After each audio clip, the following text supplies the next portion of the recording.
بسم اللہ الرحمن الرحیم نحمدہ و نصلی علی رسولہ الکریم اما بعد۔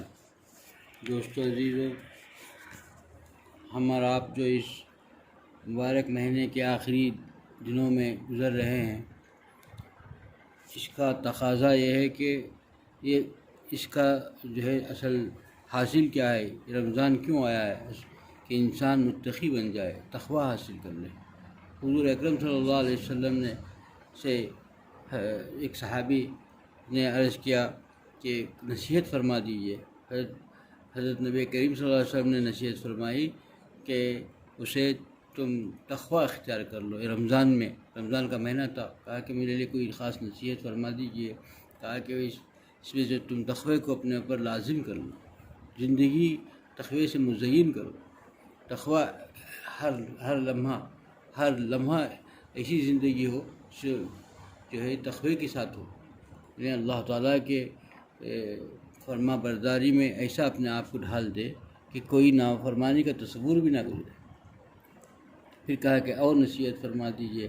کہا کہ اس میں قرآن مجید کی تلاوت کی کثرت کرو۔ یہ دو چیزیں تھی۔ قرآن اصل میں آج تقوی کے لیے تو سمجھتے ہیں، لیکن قرآن آج ہمارے لوگوں کے گھروں سے نکل گیا۔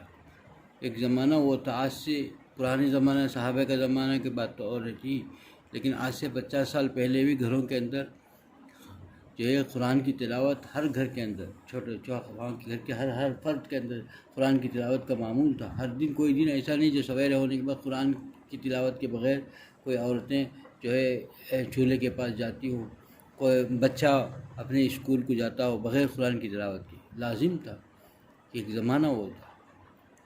آج برسوں گزر جاتے ہیں، گھر میں تلاوت نہیں ہوتی، مہینے گزر گئے، برس ہو گیا، قرآن کو اٹھایا بھی نہیں جاتا گھروں میں، ایسا ہی رکھا ہوا ہے۔ ہر گھر کے اندر قرآن، مسلمانوں کے گھر میں بڑا اہتمام ہے، قرآن رکھتے تھے، لیکن اس کو کھولنے پڑھنے کا نہیں، بس اس کو برکتاً تبرک سمجھ کے رکھ لیا۔ آج اب یہ حال ہو گیا ہے۔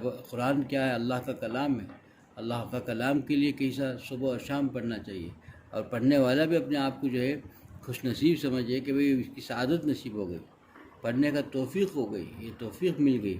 یہ کمال تو نہیں تھا اس کا، کیونکہ یہ اللہ کا کلام ہے، اللہ کے ساتھ گفتگو ہو رہی ہے۔ ایک آدمی، معمولی کوئی آدمی، بستی کا کوئی بڑا، کوئی ذمہ دار یا کوئی جو ہے ایک منسٹر کسی کو بلا لے، کہے کہ بھئی تم آؤ، ہم تم سے ملنا چاہتے ہیں، 15 منٹ کا وقت دے رکھا ہے، اور گئے بڑے اہتمام سے خوش گئے، اور اس نے بٹھا لیا۔ آ کر بولتے ہیں اس نے 15 منٹ کا وقت دیا، ہمارے پاس 1 گھنٹہ وقت ہے، 1 گھنٹہ بیٹھ گئے، بڑا فخر محسوس کرتے ہیں۔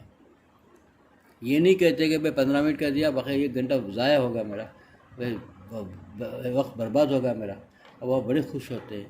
دونوں جہاں کا بادشاہ احکم الحاکمین ہے، اور سارے جہاں کا بادشاہ ہیں، دونوں جہاں کے بادشاہ، اور اس میں اس کے ساتھ گفتگو ہو رہی ہے قرآن کے اندر، اور کتنی خوش نصیبی کی بات ہے کہ اس سے بات کر رہے ہیں۔ اللہ کا کلام ہے۔ اللہ تعالیٰ جو ہے ایک بندہ تلاوت کرتا ہے تو اللہ سے یوں کہہ رہا ہے کہ اللہ تو نے ایسا کہا ہے، تو نے ایسا کہا ہے، تو نے ایسا کہا ہے، گویا یوں کہہ رہا ہے۔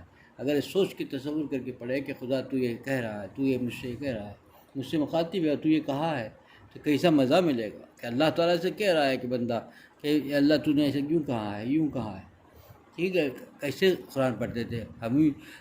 وہ جو اس کے اندر 7 منزل ہیں، اس کے اندر ایک ہمارے اکابرین 7 منزل 7 دن میں ختم کر دیتے ہیں۔ آج کل تو تھوڑا بھی پڑھ لے جو ہے انسان کی ایمان کے اور روح کی غذا کے طور پر کافی ہوگی، لیکن پڑھتا ہی نہیں ہے۔ آج کا دور کا یہ حال ہو گیا ہے کہ اس کے لیے وقت ہی نہیں، سب کاموں کے لیے ہے، سارے بیکار چیزوں کے لیے وقت مل رہا ہے، اس کے لیے اٹھانے کے لیے وقت نہیں مل رہا۔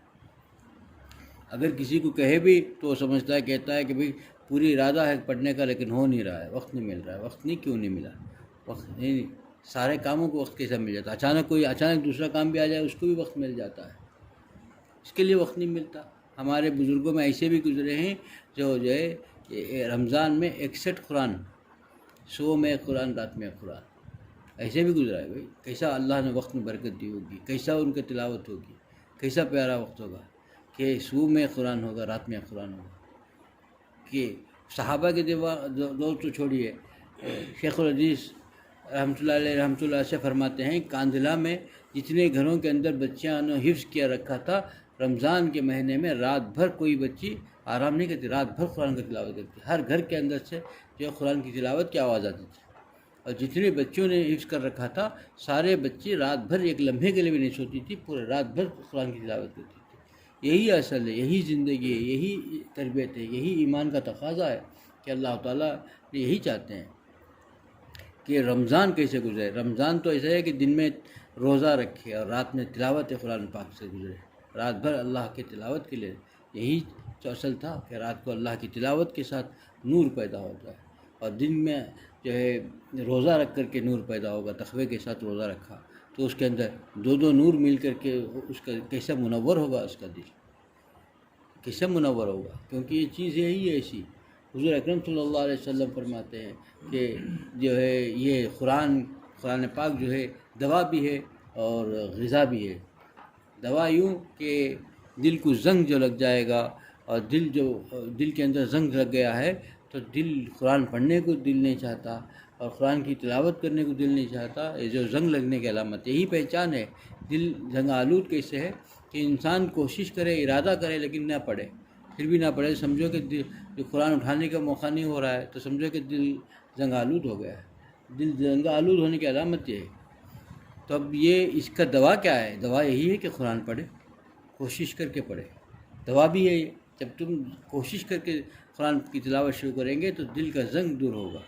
جب دل کا زنگ دور ہوگا تو پھر جب دل کا زنگ مکمل دور ہو جائے گا، پھر اس کے بغیر چین نہیں آئے گا، وہ غذا ہوگی، چاہے کچھ بھی کھا لے، لیکن وہ اس کو روح کو تسکین نہیں ملے گی جب تک قرآن نہ پڑھے گا۔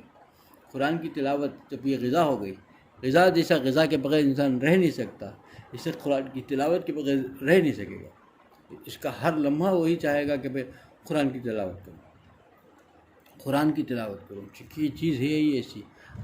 آنکھوں کی ٹھنڈک محسوس کرتا ہے جب قرآن دیکھ کر کے۔ حافظ حفاظ جتنے ہیں وہ بھی دیکھ کر کے تلاوت کرنے کے لیے اسی لیے فرماتے ہیں کہ تو ایسے ہی زبانی پورا مکمل یاد ہے، لیکن دیکھ کے پڑھنے میں ایک اور بھی ثواب زیادہ ہے کہ آنکھوں کے ٹھنڈک ہے، اور جو ہے دیکھ کر پڑھنے کا ثواب الگ اضافہ ہو گیا۔ پڑھنے کا ثواب الگ، دیکھ کے پڑھنے کا ثواب الگ۔ اسی لیے چاہے کتنا جو حافظ جتنا اچھا حفظ جو یہ بھی ہو، اس کا حفظ یاد بھی ہو، لیکن اس کے لیے حکم یہی ہے، بڑوں کا حکم ہے کہ اس کو دیکھ کر بھی روزانہ تلاوت کریں۔ لیکن ہم لوگ اس میں غافل ہو جاتے ہیں۔ اس سے غافل کیوں ہوتے ہیں؟ یہ اصل میں ایک دور ایسا تھا کہ اس کے بغیر چین نہیں تھا۔ آج کا دور، ایک زمانہ کہ قرآن ان کے گھر کے اندر اوڑھنا بچھونا تھا، ہر بچے سے بڑے تک قرآن کو اپنے اوپر لازم رکھ لیا۔ آج کا دور میں پتہ نہیں ہم لوگ کیسے دور سے گزر رہے ہیں کہ قرآن سے ہی دوری ہے، اور قرآن اصل ہے، قرآن ہی نے سے ہدایت ملی، قرآن سب کچھ ہے۔ قرآن کے سے بغیر قرآن ایسی روشنی ہے جس کے ذریعے سے خدا کو پا سکتا ہے، لیکن انسان اسی سے دور ہے، اسی سے بیزار ہے، اسی کو اٹھا نہیں اٹھا رہا ہے، اسی کے لیے اس کے پاس وقت نہیں ہے۔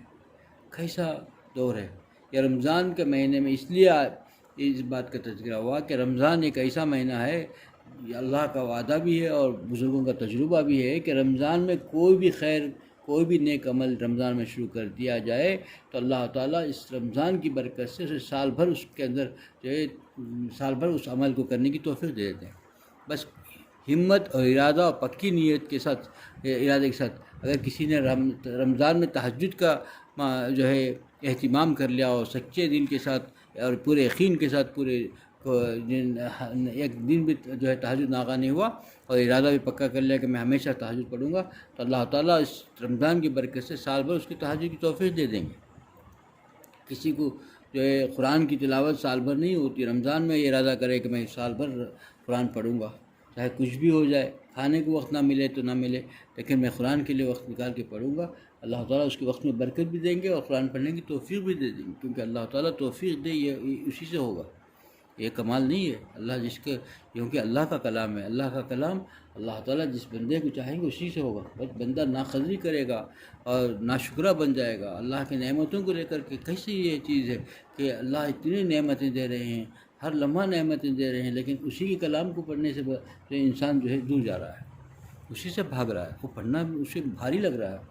کیسی بات ہے؟ تو تھوڑا بھی پڑھ لیتا، ہمت تو کر لیتا نا، اللہ کی مدد ہو جاتی، لیکن ہمت کرتا ہے نہیں، اٹھاتا ہے نہیں۔ اکثر آج ہم دیکھ لیں، اکثر گھرانے کیسے ہیں۔ ایک زمانہ تھا کہ بھائی جس طریقے سے ہر گھر کے اندر جو ہے تلاوت ہوتی تھی، وہ تلاوت تو ایسی کہ اس کی وجہ سے ایک نور ہوتا، جیسے آسمان میں تارے چمکتے ہیں، ہم لوگ سب دیکھ سکتے ہیں اپنی آنکھوں سے، اسی طریقے سے ہر گھر، جس گھر کے اندر تلاوت ہوتی ہے، یہ ایسا چمکتا ہے جیسے آسمانوں میں فرشتے دیکھتے ہیں کہ اس نور کو، اس نور کے اندر ایسے چمک، ایسی چیز ہوتی ہے جہاں جس گھر سے. یہی صحابی اسید رضی اللہ عنہ کا لکھا ہے کہ وہ ایک بار تلاوت ایسا کر رہے تھے کہ ان کے بازو میں رات میں جو ہے آخری پہر میں تلاوت کر رہے ہیں تہجد کے وقت میں، تو ان کی تلاوت کی ایسی پیاری آواز، ایسی پیارے کلام اللہ کے ایسی پیارے انداز سے تلاوت کر رہے تھے کہ ان کو ایسا محسوس ہوا کہ کوئی بازو سواری گزر رہی ہے، بھدک رہی ہے. پھر جو ہے بچہ بھی ہے، پھر آواز دھیمی کر لی تو وہ ختم، وہ بھدکنا ختم ہو گیا. پھر آواز، پھر تلاوت میں پھر اتنا جو ہے لذت تھی، پھر آواز بلند ہوئی، پھر وہ بھدکنے لگی. ایسا ہی گزر گیا. پھر نماز سے فارغ ہوئے، سر اٹھا کر دیکھا تو کوئی چیز چمکتی ہوئی اوپر جا رہی تھی. اس جب حضور اکرم صلی اللہ علیہ وسلم کی خدمت میں حاضر ہو کر کے عرض کیا تو فرمایا کہ اے اسید، کاش تم صبح تک یعنی فجر تک جو ہے اگر تم ایسا ہی تلاوت کر لیتے، سارے مدینے کے لوگ اپنے آنکھوں سے فرشتوں کو تمہارے گھر میں اترتے دیکھ لیتے. کیونکہ ایک فرشتوں، جس گھر میں تلاوت ہوتی ہے نا، اس گھر میں فرشتوں کی آمد ہوتی ہے، اور وہ چھوٹا سا گھر بھی بڑا کشادہ ہو جاتا ہے، راحت ہو جاتی ہے. آج بڑے بڑے گھروں میں ویرانی ہے، وحشت ہوتی ہے، لوگ بولتے ہیں کہ گھر میں رہنے نہیں ہوتا. اصل وجہ تو قرآن کی تلاوت ہے. اچھے اچھے گھرانوں سے قرآن کی تلاوت نکل گئی. اب جن کو اللہ نے حافظ بنایا ہے، سعادت دی ہے، یہ نعمت دی ہے، وہ تو کچھ تلاوت کر لیتے ہیں، لیکن اکثر گھرانہ حساب کر لیں گے 95% گھرانہ ایسا ہے جس میں کئی دن ایسے بھی گزر جاتے ہیں جس میں قرآن اٹھایا نہیں جاتا، قرآن کی تلاوت ہو ہی نہیں جاتی. بڑی مشکل سے کوئی ایک آدمی پڑھ لیتا ہے، باقی کا 10 کے گھر کے اندر 7 آدمی ہیں تو ایک آدمی کی تلاوت ہو گئی، باقی 6 تو بالکل گئے، کوئی تلاوت ہے ہی نہیں. پہلے تو یہ حال تھا کہ بڑے تو بڑے، چھوٹے بچے سے لے کر ہر آدمی تلاوت قرآن پاک کرتا تھا. کوئی ناظرہ پڑھتا ہے تو ناظرہ بھی، کوئی چھوٹی سے شروع کیا ہے تو وہ بھی بیٹھ کے کتاب لے کے قرآن بیٹھتا تھا. یہ حال تھا گھر کے اندر قرآن کی تلاوت. کوئی آدمی ناغہ نہیں تھا، کوئی چھوٹے بچے سے 2-3 سال کے بچے سے لے کر کے بوڑھے تک کے اندر قرآن. اور قرآن کی کیسی چیزیں، قرآن کے بارے میں پتہ نہیں لوگوں کو. قرآن کے بارے میں لکھا ہے کہ جس نے قرآن کی جو ہے تلاوت مسلسل جو ہے اہتمام سے کیا تو اس کے بڑھاپے میں اسے کبھی حافظہ جو ہے وہ نہیں ہوگا. آج بڑھاپے میں جو اکثر لوگ کہتے ہیں کہ بھائی حافظہ چلے گیا، یادداشت چلے گئی، یاد نہیں رہ رہا ہے مجھے. یہ جو بندہ قرآن پاک کی تلاوت دیکھ کر بھی پڑھے گا تو اس کی تلاوت کی برکت یہ ہوگی کہ جب اس کے بڑھاپا آ جائے گا، ہاتھ میں راشا شروع ہو جائے گا، بالکل جو ہے آخری زندگی کے آخری ایام ہوں گے، اس کا حافظہ قوی ہوگا. اس کو کوئی یہ یادداشت کا مسئلہ کچھ نہیں رہے گا. کوئی بادام کھانے کی ضرورت نہیں، آپ کتنے بادام بھی کھا لو کوئی فائدہ نہیں ہو رہا ہے. اصل چیز جس چیز سے اللہ تعالیٰ کے اس نے یہ نعمت مل سکتی ہے وہ نعمت کو چھوڑ دیا. باقی ساری چیزیں کھا لے، سارے طاقت کے حلوے کھا لے، مفرحات کھا لے، خمیر ابریشم کھا لے، تو بھی وہ بات نہیں آتی. قرآن کی تلاوت اور قرآن کی تلاوت کی یہ برکت ہے کہ یہاں تو جو ہے راحت و عیش و عزت کی زندگی ہوگی. آخرت کا تو کیا پوچھنا، وہاں تو جو ہے بڑا سرمایہ ہو جائے گا آخرت کے لیے. دوستو عزیزو، ہم میں سے ہر آدمی غور کرے کہ ہم تلاوت کرتے ہیں تو کتنا کرتے ہیں. اگر اللہ نے تلاوت کی توفیق دی ہے تو تلاوت کی دی ہے تو اس کو کافی نہ سمجھیں. ہمارے اپنے اسلاف اکابر جو جن کا ایک ماہ میں 2 قرآن پاک، 60-61 قرآن پاک ہوا ہے ایک ماہ کے اندر، جو روزانہ 2 قرآن پاک پڑھتے تھے، وہ بھی تو ہم ہی سے تھے. اور بہت زیادہ صحابہ کی زندگی کی بات نہیں ہے، ہم ہی سے تھے. ہمیں کہ ابھی قریب کے دور کے تھے، اسی صدی کے تھے، تو پھر ہم کیوں نہیں کر سکتے؟ ہمارے سے جتنا ہو سکتا قرآن کیوں نہیں پڑھ سکتے؟ اور کم سے کم جو حفاظ ہیں تو کوشش تو یہ کرنی چاہیے کہ بھائی یومیہ یہ کم سے کم ایک منزل ہو جائے، چلتے پھرتے اٹھتے بیٹھتے. ایک نعمت ہے، ایک نعمت ہے. ایک مرتبہ ہم کو حافظ مشتاق حضرت رحمۃ اللہ علیہ رحمۃ الباسیہ نے ہم سے کہا کہ بھائی علیل ہو گئے آخری دنوں میں، تو بتایا کہ بھائی رات بھر نیند نہیں آئی، قرآن پڑھنے لگا نیند آ جائے، لیکن پڑھتا گیا پڑھتا ہی رہ گیا. قرآن چلتا ہے، کئی پارے ختم ہو گئے لیکن نیند نہیں آئی. مجھے بڑی حسرت ہے، ہاں کاش کہ ایسا بھی ہم کو موقع مل جاتا ہے. ایک مرتبہ فرمایا میں مدراس جا رہا ہوں، بس میں بیٹھا تھا بڑی تھکان محسوس ہوئی، قرآن تلاوت کیا، پتہ نہیں چلا کیسا میں مدراس پہنچا، قرآن کئی پارے پڑھ دے، اتنے پارے پڑھ چکا پہنچنے تک۔ یہ کیسی زندگی ہے بھائی؟ یہ زندگی ہوتی ہے؟ بھائی زندگی میں آدمی اگر استعمال کرنا چاہے، اللہ نے جو نعمت دی ہے وہ نعمت کو استعمال کرنا کیسے نہیں ہو سکتا؟ سفر میں پڑھ رہے ہیں، رات میں پڑھ رہے ہیں، اب آپ ہم کو نیند چلی گئی تو رات بھر کروٹیں لیٹ کے گزارتے ہیں۔ وہاں کیا حال ہے کہ بھئی وہ سوچیں کہ میں تلاوت کروں نیند آ جائے گی۔